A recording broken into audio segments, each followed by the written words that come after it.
नमस्कार, मी डॉक्टर वर्षा हरीश देशपांडे, तुम्हा सगळ्यांची डॉक्टर मैत्रीण.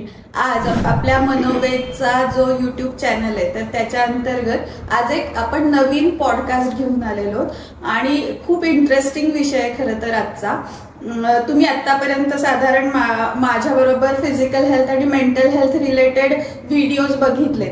आजचा आपला जो विषय आहे तो आहे ड्रीम डिकोडिंग किंवा आपण स्वप्न जी आपल्याला पडतात तर त्याचं स्पष्टीकरण काय सायंटिफिक वेनी असू शकतं, तर आपण आज त्याच्याबद्दल पॉडकास्ट करणार आहोत. मग हे खरंच फिजिकल किंवा मेंटल हेल्थ रिलेटेड हा पॉडकास्ट असू शकेल का?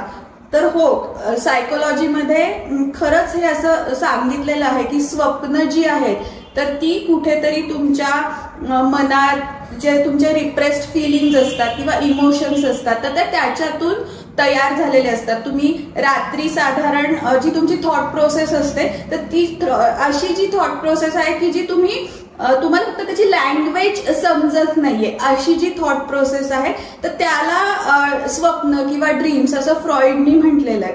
किंवा कार्ल यंगच्या दृष्टीने ते त्याही पेक्षा काहीतरी मोर एक्सप्रेसिव्ह किंवा मोर इन्फॉर्मेशन देणारं असं एक माध्यम आहे तुमच्यासाठी, असं त्यांनी सांगितलेलं आहे. तर आज आपल्याकडं याच ड्रीम डिकोडिंग बद्दल माहिती देण्यासाठी एक्सपर्ट आलेले आहे आणि एक अशी मल्टीफॅसेटेड पर्सनॅलिटी आहे, मल्टी टॅलेंटेड पर्सनॅलिटी आज आपल्याला लाभलेले आहेत. Swati Pandit ma'am, welcome. Yes, त्यांची ओळख करून द्यायची झाली तर मी जसं म्हटलं की त्या अतिशय मल्टीफॅसेटेड व्यक्तिमत्व आहे. तर पहिले तर त्यांनी पूर्ण लॉ मध्ये त्यांची 5 वर्षाची डिग्री आहे, त्याच्यातनं त्यांनी BSc ऍग्रिकल्चरही केलेलं आहे. ह्या सगळ्यामधून नंतर की जो अजिबातच आपण म्हणतो ना की फिमेल ओरिएंटेड ते फील्डच नाहीये, असं जे मोटर रॅली ज्या करतात ते मोटर स्पोर्ट्स मध्ये त्यांनी 10 वर्ष पूर्ण त्या फील्डमध्ये वेगवेगळ्या डिपार्टमेंटमध्ये त्यांनी त्याच्यात काम केलेलं आहे. त्याच वेळेला त्या जेव्हा विवेकानंद केंद्राचं काम करत होत्या तर त्याच्यामध्ये त्यांना स्पिरिच्युअलिटीची एक डेप्थ हळूहळू त्याची एक डेप्थ समजायला लागली आणि त्यानंतर त्यांच्या आयुष्यातल्या काही वळणांमुळे त्या स्वतः जेव्हा त्या डिप्रेशनमध्ये होत्या तर त्यांनी वेगवेगळ्या थेरपीज, हिलिंग थेरपीज मधून स्वतःला त्यांनी त्या डिप्रेशन मधून बाहेर काढलं. ती त्याच्यातलीच एक जी हिलिंग मोडॅलिटी आहे ती म्हणजे ड्रीम डिकोडिंग. तर त्यांनी ती स्वतः आधी वापरलेली आहे आणि ते डॉक्टर न्यूटन हे प्रथितयश डॉक्टर आणि सायकोलॉजिस्ट यांच्याकडून त्यांनी ड्रीम डिकोडिंगचे ऍडव्हान्स कोर्सेस सुद्धा केलेले आहेत. तर आज आपण अशा एका टॅलेंटेड व्यक्तिमत्वाकडून ड्रीम डिकोडिंग बद्दल माहिती घेणार आहोत. तर मला तुम्हाला पहिला प्रश्न हा विचारायचा आहे स्वाती मॅडम की स्वप्न म्हणजे एक जनरल लोकांचं एक परसेप्शन असतं की मनी वसे ते स्वप्नी दिसे किंवा अशाच मधल्या काहीतरी त्या गोष्टी असतात. तर स्वप्न म्हणजे नक्की काय हे जर आपल्या प्रेक्षकांना सांगता का? नमस्कार. स्वप्नावस्था ही जशी आता आपण दोघी जणी इथे बोलतोय हे आपण म्हणू वास्तव आहे, ही जशी रियालिटी आहे, हे जसं वास्तव आहे तसंच स्वप्नावस्था ही पण वास्तव आहे. म्हणजे त्याचा जसं जसं तुम्ही मगाशी म्हणालात तसा अभ्यास करायला लागल्यावर काही वेळेला मलाच प्रश्न पडतो की जे मी स्वप्नावस्था म्हणते मग ते खरी रियालिटी आणि ही एक माया आहे का, असं म्हणजे इतकं ते आपण जसा जसा त्याचा अर्थ समजून घ्यायला लागतो ना तसं त्याच्यातलं गुपित उलगडतं आणि मग खूप इंटरेस्टिंग आणि असं छान वाटतं की अरे हा हेच तर खरंय. मग आपण रोज जे प्रत्यक्ष जीवनात अनुभवतो असं म्हणतो त्यातनं काहीच अर्थ निघत नाही, कारण जे दिसतं तेच घडत असतं तिथे, असं आहे. पण तेही नाही, जसं जसं आपण ह्याच्यामध्ये अभ्यास करतो अजून खोलवर जातो तर स्वप्नावस्था आता मी म्हटलं तसं हे मी बोलतेय तुम्हाला कळतंय, तुम्ही बोलतायत ते मला कळतंय, कारण ही आपल्याला समजणाऱ्या भाषेत आपण बोलतोय. तर स्वप्नामधली भाषा जी असते ही सिम्बॉलिक लँग्वेज असते. तर ते युनिव्हर्स जे आहे, विश्व जे आहे ते आपल्याला त्या सिम्बॉलिक लँग्वेज मधून मेसेज देत असतं. ती भाषा प्रत्येकाला कळत नाही म्हणून आपण त्याच्याकडे दुर्लक्ष करतो. सहसा असंच होतं ना, जे कळत नाही त्याच्यात फारसं नाही जात आपण, तशी ते दुर्लक्ष करत जातो. आणि मग काही वेगवेगळ्या धर्माच्या लोकांनी त्याला, प्रत्येक धर्माच्या जर का आपण धर्मग्रंथ बघितले तर त्याच्यात स्वप्नांचा उल्लेख, त्या स्वप्नात काय दिसतं त्याचे अर्थ हे प्रत्येक धर्मग्रंथांमध्ये दिसतात आपल्याला. त्यामुळे प्रत्येक धर्माने वेगवेगळे अर्थ त्याचे लावत गेले. त्याच्यामुळे बऱ्याचदा दिशाभूल होत होते आणि मग त्याच्याकडे जायलाच नको असंही झालं लोकांचं. आणि मग त्याला पाहिजे तेवढं महत्व दिलं गेलं नाही. अच्छा, म्हणून ते इतके दिवस तसं मागं राहिलेलं शास्त्रच म्हणून शास्त्रच आहे अगदी. अच्छा, म्हणजे तुम्ही आता जे सांगितलं की कुठेतरी फक्त ती एक सिम्बॉलिक लँग्वेज आहे आणि ती आपल्याला समजत नाही म्हणून त्या गोष्टीकडे तेवढंस त्याचा प्रचार प्रसार म्हणावा तेवढा झाला नाही, कारण ती लँग्वेज समजतच नव्हती लोकांना, त्याच्यामुळे ते समजलं नाही. मग तसाच म्हणजे एक सायकोलॉजीमध्ये सेम असंच एक जो आहे की सबकॉन्शियस माइंड आणि कलेक्टिव्ह कॉन्शियस असं एकत्र धरून जे आर्किटाइप्स तयार होतात, तर आर्किटाइप्स आणि ड्रीम्स हे कुठेतरी एक साधारण सारखा हे असलेलाच भाग आहे. तर आता मला एक तुम्हाला दुसरा प्रश्न विचारायचा आहे की हे ड्रीम डिकोडिंग आपण जेव्हा म्हणतोय तर हे डिकोडिंग किंवा अनालिसिस म्हणजे नक्की तुम्ही काय करता त्या प्रोसेसमध्ये? मी मगाशी म्हटलं तसं सिम्बॉलिक लँग्वेज आहे. मग ती सिम्बॉलिक लँग्वेज ही समजण्यासाठी आपल्याला त्या सिम्बॉल्सचा अर्थ समजायला पाहिजे. प्रत्येक सिम्बॉल मधनं हजारो अर्थ निघतात, म्हणून मग त्याची एक म्हणजे अगदी छोट्यात छोटे जे काही डिटेल आपल्याला स्वप्नामधलं आठवत असतं तर त्या प्रत्येकाचा तिथे महत्व असतं. म्हणजे अगदी आपण स्वप्नामध्ये बघत आहोत ती वेळ कुठली आहे, म्हणजे आपण झोपलोय ती वेळ नाही, स्वप्नात आपल्याला दिवस दिसतोय का रात्र दिसतोय, रात्र दिसते, ह्याच्यावरून सुद्धा स्वप्नाचा अर्थ बदलला जातो. आणि मग हे सगळ्याचा अर्थ लावायचा म्हणजे त्याला ते डिकोडिंग आणि अनालिसिस करणं गरजेचं असतं. आणि जेव्हा ड्रीम म्हणतो आपण तर फक्त ड्रीम्स नसतात, काही वेळेला मेडिटेटिव्ह विजन्स दिसतात. सो ती पण स्वप्नाप्रमाणेच त्याचंही डिकोडिंग करायचं असतं.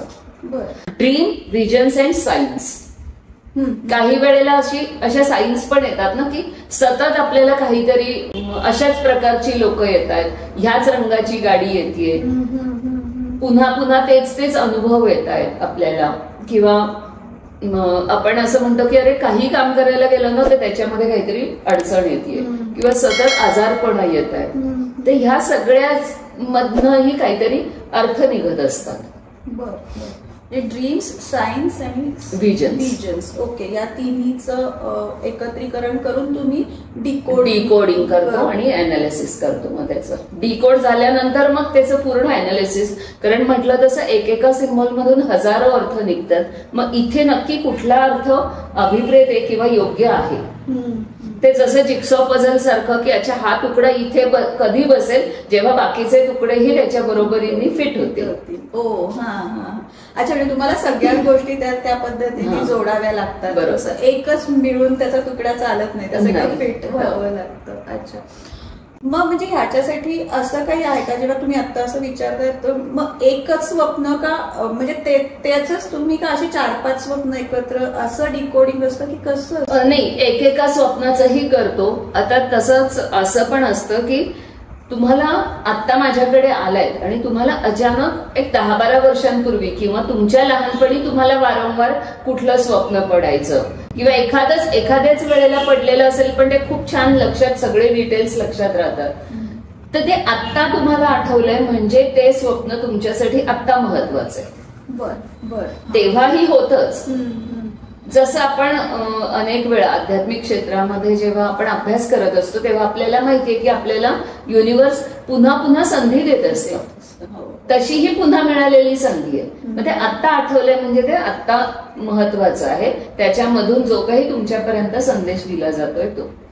अच्छा, म्हणजे हे संदेश जो आहे तो खरं तर तुम्ही व्यवस्थित लोकांना समजून सांगू शकता, पोहोचवू शकता त्यांच्यापर्यंत. डिकोडिंग मध्ये हा संदेश, युनिव्हर्सचा संदेश हा लोकांपर्यंत पोहोचतो, म्हणजे मी एक माध्यम आहात त्याचं. ते आता मला एक असं झालं की तुम्ही म्हणलात की स्वप्नामध्ये दिवस किंवा रात्र किंवा अशा पद्धतीने सिम्बॉल्स असतात, पण मी माझ्या बाबतीत जर विचार केला तर मला खरं तर स्वप्न म्हणजे अशी खूप रेअरली पडतात. किंवा जवळजवळ नाही असं आपण जर धरलं तर मग तेव्हा कसं म्हणजे मग ते ड्रीम डिकोडिंग किंवा ह्या सगळ्या तुम्ही आता जे सांगितलं तर ते कसं करू शकता तुम्ही? आता मी म्हटलं तसं एक तर विजन्स आणि सायन्स पण आहे आणि त्याचबरोबर काय होतं ना, प्रत्येकाला रोज स्वप्न पडत असतात. पण आता त्याच्यासाठी 2 कारणं असतात. एक तर त्याच्यामधनं काय मेसेज माझ्यापर्यंत येतोय तो समजून घेण्याची माझी आता तयारी नाहीये, त्यामुळे ते स्वप्नच मला आठवत नाही सकाळी उठून.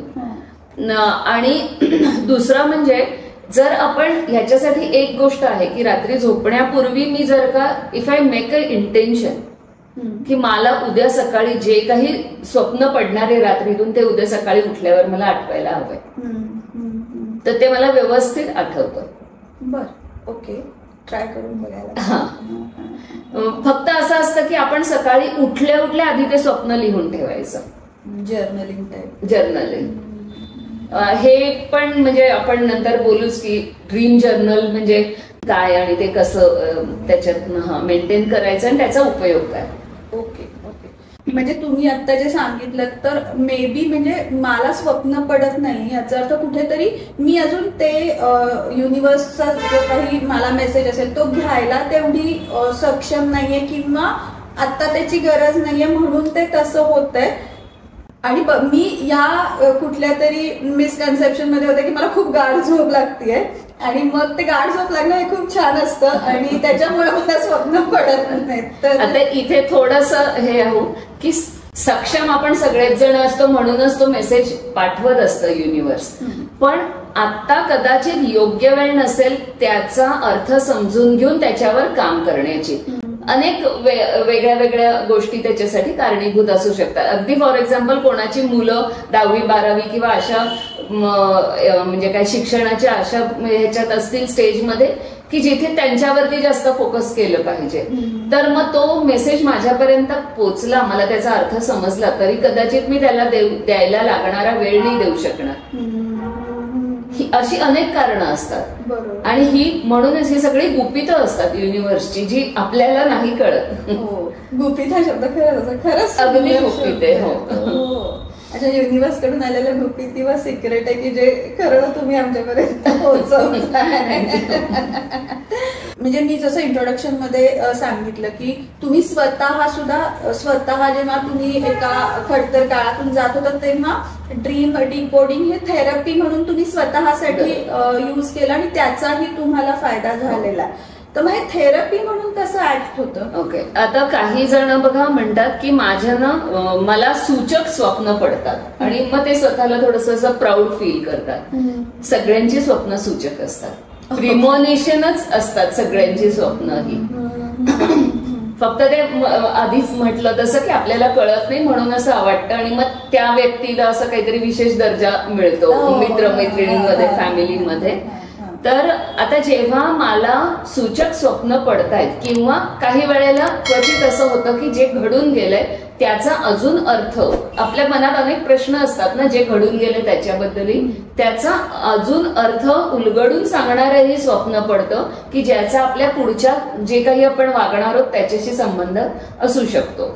सो अशी स्वप्न पडत होती मला, त्याचा अर्थ आपोआप म्हणजे अर्थातच कळत नव्हता. म्हणजे फॉर एक्झाम्पल मी जेव्हा वेगवेगळ्या प्रकारचं काम करत होते एनजीओज बरोबर आणि ह्या सगळ्या खडतर काळामध्ये मी अगदी डिप्रेशनमध्ये होते, तरीही ते काम मी चालू ठेवलं होतं आणि माझा कारवारला एक प्रोजेक्ट चालू होतं त्या संदर्भात. आणि मी तिथे गेले ना की मला प्रचंड सापांची स्वप्न पडायची. बर, म्हणजे त्या स्वप्नामध्ये पण प्रचंड संख्येने साप असायचे. म्हणजे असं काही वेळेला की मला अरे चालता पण येत नाही. म्हणजे मी त्या असं जसं आता माझ्या घरात मांजरांना म्हणते रे बाजूला वा मला जाऊ दे, तसं मी त्या सापांना म्हणायची मला निदान चालायला जागा द्या. ते दिस वॉज समथिंग वियर्ड. आणि ही 2, 3, 4 वर्ष ती पडत राहिली सापांची. वेगवेगळ्या अवस्थेमधले साप असायचे. मला कधी भीती वाटत नव्हती, पण तरीही एवढे साप का? इथे आल्यानंतर नाही, अजून कुठे गेले की नाही, फक्त कारवारला. मग असं जेव्हा मी हे ड्रीम डिकोडिंग शिकायला लागले, मग त्यांनी त्याचा अर्थ मला सांगितला त्याचा अर्थ मला त्यांनी सांगितला. त्याचा साधारण एक 6-7 वर्षांपूर्वी त्यांनी मला सांगितलं होतं की तुमच्या बरोबर काम करणारी लोकांकडनं असा असा अनुभव येऊ शकतो, असे असू शकतात वगैरे. आणि म्हणजे मला त्यांनी सांगितलं तरीही मला ते समोर पटलं नव्हतं. आपण सगळ्यांनाच अशा स्टेजला असतो आपण की आपण शिकत असतो, जाणून घ्यायचं असतं पण अजून नाही पटलंय असं. आणि पण काही एक 2-3 वर्षांपूर्वी मला प्रत्यक्षात तो अनुभव म्हणजे अगदी पुन्हा प्रत्येक वेळेला असं त्याची इंटेन्सिटी वाढत जाते, तशी ती इंटेन्सिटी वाढत वाढत जेव्हा असं अगदी मोठं त्याचं रूप होऊन मला समोर आलं की आता मी डोळे बंद केले तरच मला ते दिसत नाहीये किंवा जाणवत नाहीये असं हे झालं. आणि मग मला अचानक त्या 6-7 वर्षांपूर्वी सांगितलेल्या स्वप्नाचा अर्थ कळला. So this is how it helps us. हे जर मला 6 वर्षांपूर्वी मी त्याच्यावरती काम केलं असतं तर अजून काहीतरी म्हणजे मी अजून वेगळ्या वळणावरती उभी असते. आणि मग मला ती त्याची इंटेन्सिटी जास्त जाणवायला लागली. मग मी त्याचा ऍडव्हान्स कोर्स पण अजून केला. तोपर्यंत मी बेसिक 2 कोर्स केले होते बेसिक लेवलचे. मग अजून मी ऍडव्हान्स कोर्सेस केले, त्यांचे वेगवेगळी वर्कशॉप्स असतात ती पण अटेंड करते. कारण त्याची खरंच म्हणजे त्याची तीव्रता आणि त्याची गरज ही मला जाणवली. तुम्ही म्हणता ते खरंच बरोबर आहे की जोपर्यंत आपल्याला त्याची गरज किंवा ती इंटेन्सिटी जोपर्यंत समजत नाही ना तोपर्यंत आपल्याला या गोष्टी या सॉर्ट ऑफ होतात या स्वरूपात वाटत असतात. पण मग जेव्हा त्याची सत्यता पटायला लागते तेव्हा मग आपण डेप्थ मध्ये जातो त्याच्या. मग आता तुम्ही जेव्हा मला हे सांगितलं ना तर जनरली आता आम्ही काउन्सिलिंग मध्ये कसं होतं की तुम्ही भरपूर वेंटिंग करता, बोलून वेंटिंग करता किंवा कथार्सिस तुमचं होतं, त्याच्यातून या गोष्टी होतात आणि मग कुठेतरी तुम्हालाच तुमच्या गोष्टी क्लॅरिटीने दिसायला लागतात की कुणी तुम्हाला ऍडवाइस करत नाहीये किंवा काउन्सिलर तुम्हाला ऍडवाइस करत नाही, पण तुम्हालाच तुमच्या गोष्टी क्लॅरिटीने दिसायला लागतात. मग स्वप्न हे पण काही एक वेंटिंगच माध्यम आहे की कशा पद्धतीने तुम्ही बघताय त्याच्याकडे? स्वप्न हे वेंटिंगचं माध्यम नाहीये. मी म्हटलं तसं तो युनिव्हर्स कडून आलेला मेसेज आहे आपल्याला की आपण कशा प्रकारे काम केलं पाहिजे, आता आपण कुठे आहोत, कुठल्या दिशेला गेलं पाहिजे, असे अनेक त्याच्यामध्ये पुढे येणारे काही अनुभव काय असू शकतील हे सुद्धा असतं. आणि प्रत्येक सिम्बॉलचा अर्थ वेगळा वेगळा बाकीच्या जसे जे काही त्याच्यात घटक असतात ना त्याच्या बरोबर आपण तो लावू शकतो याच्यामध्ये. आणि काही बेसिक प्रिन्सिपल्स वरती हे आम्ही डिकोडिंग करतो. तर म्हणून हे शास्त्र आहे, हे जे तुम्ही मगाशी म्हणालात ते इट्स अ सायन्स. सगळ्यात पहिलं म्हणजे आपल्याला जे काही सिम्बॉल्स दिसतात ते योग्य जागी आहेत की नाही. फॉर एक्झाम्पल आता कोणाला स्वप्नात वाघ दिसला किंवा साप दिसला आणि तो घरामध्ये आहे, जसं मला दिसत होतं की घरात होते ते साप. सो सापांची जागा घरात नाहीये, बर वाघाची जागा घरात नाहीये, जंगलात. घरात दिसणं इज रॉंग. बर म्हणजे त्याच्यातनं कुठेतरी नकारात्मक अर्थ निघतोय, निगेटिव्ह आहे ते स्वप्न. अच्छा, म्हणजे त्यांची जागा सोडून ते दुसरीकडे कुठेतरी दिसत आहेत. अदरवाईज वाघ आपल्याला मे बी कधीतरी वाटू शकतं असं की कुठेतरी चांगल्या ह्याचं स्वप्न आहे का ते असं वाटू शकतं, पण ते घरात दिसला तर ते म्हणजे त्यांनी त्याच्या हॅबिटेटमध्ये त्याच्या योग्य जागेवरच त्यांनी असलं पाहिजे. ओ, जसं माणूस जंगलात गेलेला दिसला तर तो जंगलामध्ये काय करतोय. मी जंगलात गेलेली दिसलीये स्वप्नामध्ये स्वतःला, तर मी जंगलामध्ये काय करते हा प्रश्न तिथे मला माझ्या मनात आला पाहिजे. आणि जसं आपण आता जातो ट्रेकिंगसाठी किंवा जंगलात फिरायला म्हणून, पण जसं फिरायला म्हणून गेल्यानंतर काही नियम पाळायचे असतात, मग ते नियम पाळून मी जंगलामध्ये होते का शिकार करायला मी गेले होते. ओ, अच्छा अच्छा, त्रास द्यायला गेले होते. म्हणजेच मग माझ्या तुम्ही म्हणालात तसं की मग माझ्या आतलं काहीतरी जे चुकीचं वागायला आपल्या व्यक्तिमत्वाचे वेगळे वेगळे पैलू असतात. सगळंच काही पांढरं शुभ्र नसतं ना, काही डार्क साईड पण असतेच आपली.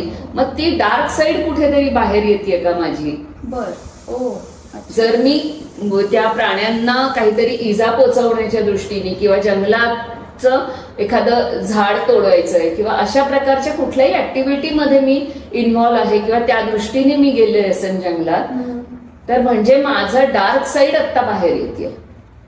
मग पुन्हा हे सूचक कसं आहे की ती डार्क साईड कशा प्रकारे बाहेर येते. सो मला हे आधीच कळलंय ना, म्हणजे प्रत्यक्ष आयुष्यात वावरताना एखाद्या माणसाला मी त्रास देऊ शकते. अच्छा, म्हणजे ते तुम्हाला आधीच मला हे कळलंय. तुम्ही घेऊ शकता. मग त्याच्या this is how it helps in our concrete real life. हे तुम्ही मगाशी सांगितलं की वेळ असते साधारण, म्हणजे वेळ हे एक तुम्ही त्याचं. आता वेळेचं असं आहे की जर त्या स्वप्नामध्ये दिवसाची वेळ असेल, ह्याचा अर्थ ती घटना अजून घडायची आहे. ओके. कारण दिवस सकाळी उजाडतो आणि मग दिवसभर आपण कामं करत असतो ना. पण रात्र झालेली असेल तर मात्र ते घडून गेले. ओके. अच्छा. जे घडायचं होतं मग आता घडून गेलं, म्हणजे जे घडलंय ते नाही बदलू शकत. मग त्याचे होणारे परिणामांमध्ये आपण काही काम करू शकतो त्याच्यावर. हा एक खूप महत्वाचा भाग आहे की मग आपण त्याच्यावर काम करू शकतो. बरोबर. तुम्ही एक वेळेचं सांगितलं, एक स्थळ की तुम्ही जागा किंवा एक व्यक्तिमत्वातला पैलू, असे वेगवेगळ्या अँगलने तुम्ही मग ते डिकोड करत. बरोबर. आणि सगळ्यात महत्वाचं स्वप्न जे कोणी बघतात त्याच्यात महत्वाची एक गोष्ट असते की आपल्याला स्वप्नामध्ये जे काही दिसतं ना, that comes back to us, that is related to me. For example, आपल्याला कोणीतरी जवळची व्यक्ती मृत पावलेली दिसते किंवा जे खूप आधीच गेलेले आहेत ते लोक स्वप्नात दिसतात. आणि मग असं कळत नाही की ह्याचा अर्थ काय काढायचा आता. तर जेव्हा ते मरण पावलेली व्यक्ती तुम्हाला जेव्हा भेटायला येते, तर ती व्यक्ती ही तुमच्यासाठी काय होती, तिचं महत्व काय होतं, तिचं स्थान तुमच्या आयुष्यातलं काय होतं. फॉर एक्झाम्पल, समजा आई असेल कोणाची, तर त्या प्रत्येकाची आई म्हणजे एक तिला वेगळंच स्थान असतं, पण तरीही प्रत्येकाच्यासाठी आईचं एक डेफिनेशन वेगळी असते. माझ्यासाठी माझी आई वेगळी असेल, तुमच्यासाठी तुमची आई वेगळी असेल. काही जण अगदी आईचं वाक्य, ती जे काही बोलेल ते प्रमाण, अगदी ती जे बोलेल ते तसं करायचं. काही जण सतत वादविवाद घालत असं काम तसं का असं करत असतात. सो तुमच्या व्यक्तिमत्वातला तो जो पैलू आहे ना, तो मरण पावतोय आता, तो संपणार आहे. अच्छा. बर. अरे बापरे, खूपच वेगळा पर्स्पेक्टिव्ह. अच्छा. ओके. आणि मग आपल्यालाच लक्षात येतं की अरे मी असं होतं, माझा स्वभाव किती बदलला गेल्या 4-5 वर्षांमध्ये. सो ही त्याची सुरुवात असते की तुम्हाला एक त्याची काय म्हणू त्याला सूचना दिलेली आहे युनिव्हर्सने की now is the time to change yourself. किती युनिव्हर्स सतत सांगत अगदी आपल्याला ऐकायला शिकलं पाहिजे खरंच. किंवा तुमच्यासारखे माध्यम आहे म्हणून आम्ही ते ऐकू शकतोय, हेच खरं खूप महत्वाचं आहे. म्हणजे माझ्या मनात असलेला एक प्रश्न की तुम्ही असे बरेचसे जे क्लायंट्स बघितलेले असतील तर की हो हे खरंच खूप प्रॉपरली वर्क होतंय, किंवा असे तुमचे जे काही अनुभव असतील तर ते जरा मलाही आणि प्रेक्षकांनाही की अजून त्या ड्रीम डिकोडिंग वरचा विश्वास जो आहे लोकांचा तो तेवढ्या पद्धतीने बसलेला नाहीये. तर ते जर त्यांच्यापर्यंत नीट पोहोचलं तर ते पण सायन्स म्हणून त्याच्याकडे बघू शकतील. तर त्या दृष्टीने सांगू शकतो. एक म्हणजे माझ्याकडे काही डॉक्टर्स अप्रोच होतात, कारण विशेषतः होमिओपॅथी हे जे शास्त्र आहे तर ते मानसिकतेशी खूप निगडीत असलेलं असं शास्त्र आहे. तर त्यांना औषधोपचार करत असताना ते खूप प्रश्न विचारतात त्यांच्या पेशंटना. त्याच्यामध्ये स्वप्न पडतात का आणि स्वप्न कशी पडतात, आणि त्यांचे ते जे पुस्तक आहे मोठं तर त्याच्यामध्ये एक मोठं चॅप्टर पण आहे त्यांचं स्वप्नावरती. पण तरी काही वेळेला ती पडणारी स्वप्न इतकी विचित्र असतात की ते त्याचा अर्थ नाही लावू शकत. मग असे पण लोक माझ्याकडे येतात की त्यांचं पेशंटचं, मला त्यांचे पेशंट कोण आहे हे माहिती नसतं, पण त्याचं स्वप्न फक्त ते मला सांगतात डॉक्टर, आणि त्याच्यावरून मी त्याचा अर्थ आणि त्याची आत्ता काय मानसिक स्थिती असेल आणि ती काय होऊ शकेल किंवा त्याची शारीरिक स्थिती कशी आता आहे ते हे सगळं त्याच्यावरून लक्षात येतं. आणि ते मी सांगितलं आणि त्याच्यानंतर बऱ्याच डॉक्टर्सनी हे सांगितलं की अगं तू सांगितल्यानंतर अक्षरशः 15 दिवसात, मी गेले 6 महिने मी औषध देतेय, त्याला काहीच गुण येत नव्हता, पण 15 दिवसात त्याच्यामध्ये बदल झाला. बर. कारण म्हणजे ती लाईन ऑफ ट्रीटमेंट मिळाली त्यांना त्या स्वप्नाचा अर्थ सांगितल्यामुळे. ओ अच्छा अच्छा. म्हणजे फक्त हे मेंटल हेल्थ रिलेटेड नाही तर फिजिकल हेल्थवरही त्याच्यातून आपण परिणाम साधू शकतो इतका त्याचा. अगदी मी मगाशी म्हटलं तसं everything is related to our concrete real world. आता एक ना पेशंट, म्हणजे आता मी ते सांगते त्यांचं स्वप्न सांगते म्हणजे किती वियर्ड होतं हे लक्षात येईल. तो पेशंट थोडासा त्याला ओसीडी असलेला असा होता पेशंट, आणि ओसीडी असल्यावर त्यांचे अनेक वेगळे वेगळे काहीतरी कॉम्प्लिकेशन्स होतात. तर त्याला कॉन्स्टिपेशनचा खूप त्रास होता आणि त्याला अतिशय स्वच्छता सतत सारखं स्वच्छ पाहिजे, म्हणजे अक्षरशः 50 वेळा तो हात धुवायचा दिवसातनं. आणि त्याला स्वप्न मात्र पडायचं की जे खरंच खूप सांगू नाही शकत असं होतं की तो स्वतःची पॉटी पोळीला लावून खातोय. इतकं वियर्ड. हो. अरे बापरे. सो मगाशी तुम्ही जसं म्हणालात की त्याचा निचरा होणं, व्हेंटिंग आउट होणं गरजेचं असतं. हे प्रत्येकच गोष्टीचं आहे. अन्न सुद्धा योग्य प्रकारे त्याचा निचरा होणं गरजेचं असतं. आपल्यामधली एनर्जी सुद्धा जेव्हा आपण साधना करतो, अगदी फिजिकल व्यायाम केला आणि खूप आपण व्यायाम केल्यावरती एनर्जी निर्माण होते ना शरीरामध्ये, आणि त्याच्यानंतर त्याचं म्हणजे कूल डाऊन करणं हे तेवढंच गरजेचं असतं. नाहीतर मग आपल्याला असं काय करून काय नको असं व्हायला लागतं. सो ते त्याचं होत नव्हतं. योग्य प्रकारे त्याच्या मनातल्या विचारांचा निचरा होत नव्हता. He was holding on to everything. कारण ओसीडी असल्यामुळे ना की नाही मी कुठेही गेलो तर मग स्वच्छ नसेल तर मग नको, मी माझ्याच घरात राहतो, मी माझ्याच म्हणजे सगळे माझेच वस्तू बरोबर घेऊन जातो कुठेही जाताना असं. सो माझं माझं माझं he had built wall around him. आणि मग त्याच्यामुळे वॉलला कुठेही एखादं गटर जे गरजेचं असतं ते न केल्यामुळे सगळं आतमध्ये होत होतं. अर्थातच कॉन्स्टिपेशन होणारच आहे मग अशा माणसाला. आणि मग काय होतं की अति प्रमाणात झाल्यानंतर शेवटी आपल्याला you have to eat your own shit असं आपण जे म्हणतो ना की अरे बाहेर काढ. So it was actually happening in his dream. ओ खरंच. बरं ती पोळी दिसत होती. पोळी इज न्यूट्रिशन ना, आपण ते रोज खाणार आहोत, त्याच्यामुळे आपल्या शरीराचं पालन पोषण होतं. असं हे होत होतं. आणि म्हणजे हे असं इतकं वियर्ड आहे की तिला ते कळतच नव्हतं की ह्याचा काय अर्थ आहे. म्हणजे हे सांगितल्यानंतर तो तिला लक्षात आलं. आणि मग मी तिला हेही सांगितलं, म्हटलं सुरुवातीला तू औषध दिल्यानंतर कदाचित त्याला एखादा आठवडा लूज मोशन्स होतील, डायरिया सारखा होईल. सो त्या डायरिया बंद करायला औषध नको दिवस पुन्हा तू, because it has to go away. कारण ती वॉल जी आहे ती तुटून तो असं एकदम पुरासारखा बाहेर पडणार आहे ना सगळं त्यातलं. हे सांगितलं ना की ते असं अगदी अरे हे आपल्याला का नाही लक्षात आलं, असं मला पण व्हायचं पूर्वी जेव्हा मी शिकले नव्हते.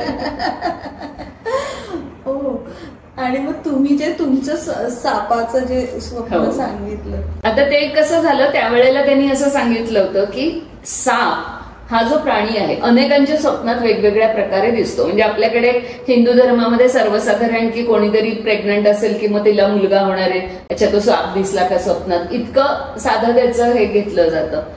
साप हा प्राणी असा आहे की त्याचं जास्तीत जास्त शरीर जमिनीला चिकटलेलं असतं, आवाज करत नाही, त्याला ऐकू येत नाही, कान नसतात त्याला, त्याचे जे जमिनीचे जे हे असतं व्हायब्रेशन वरून तो ओळखतो.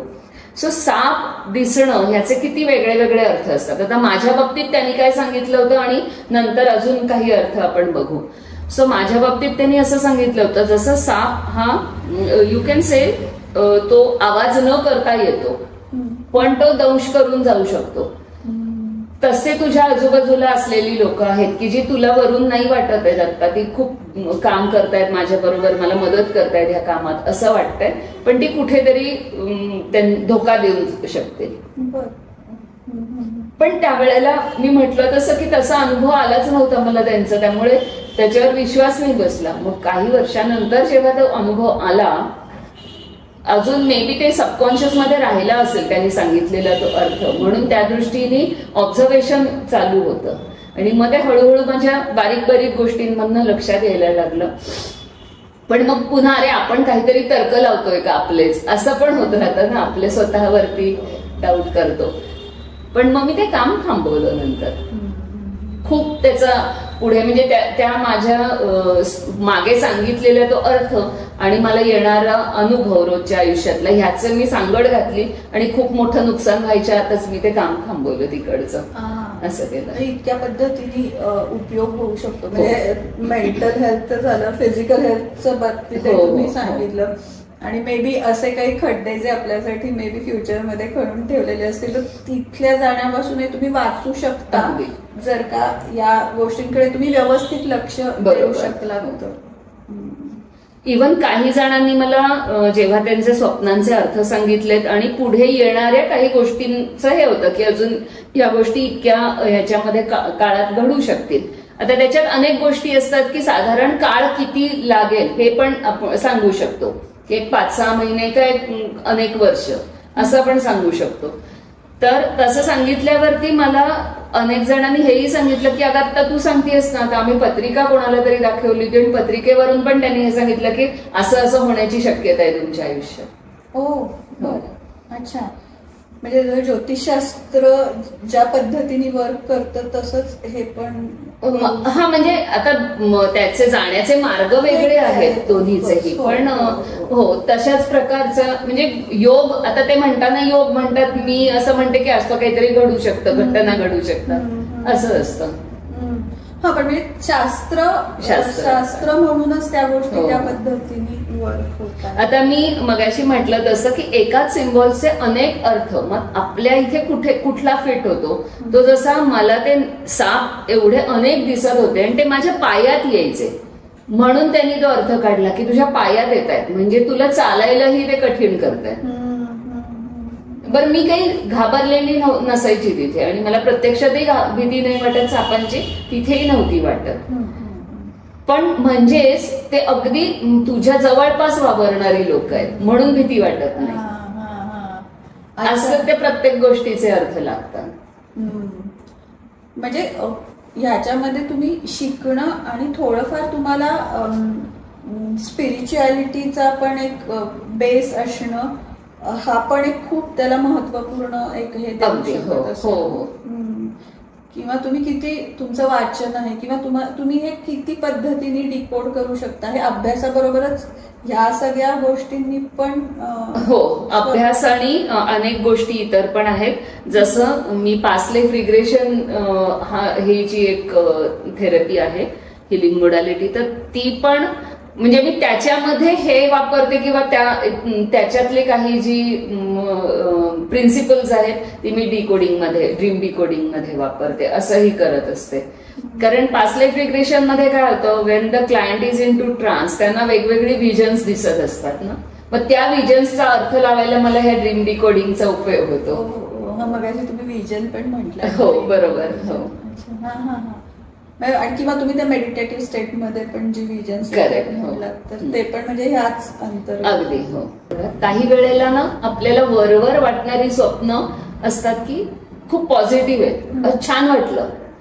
फॉर एक्झाम्पल मला स्वप्नामध्ये किंवा मला म्हणण्यापेक्षा एक अशी आता लग्नाळू मुलगी आहे, आता तिला लग्नाची स्थळं बघणं चालू आहे, तिला एखाद्या स्वप्नात मस्त शाहरुख खान दिसला आणि तो त्याच्या अगदी त्या नेहमीच्या त्याच्या स्टाईलमध्ये, आणि मग ती त्याच्याबरोबर डान्स करते किंवा ती त्याच्याबरोबर आहे असं वाटलं तर म्हणजे छान वाटेल ना अशा तरुण मुलीला की अरे हा शाहरुख खान दिसला.